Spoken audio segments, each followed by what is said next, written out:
Welcome! If your phone keeps buzzing from Snapchat notifications you don't really care about, you're not alone. Those little vibrations can get annoying fast, especially when they're coming from miscellaneous notifications that don't really need your attention. The good news is you can easily turn that vibration off in just a few steps, and I'll walk you through exactly how to do it.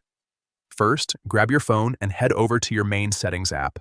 This is where all your system-level controls live, including how apps behave with notifications. Once you're in settings, scroll down until you find apps, then tap on it. This section shows you all the apps installed on your device.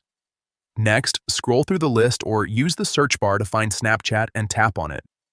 This will open up the app-specific settings. Now, look for notifications and tap on that.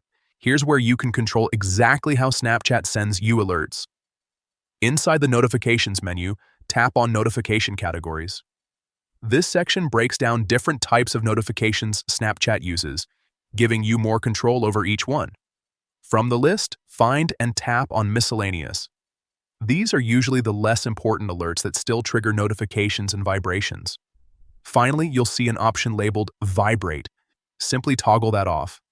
Once you do this, your phone will stop vibrating for those miscellaneous Snapchat notifications while still allowing other important alerts to come through as usual.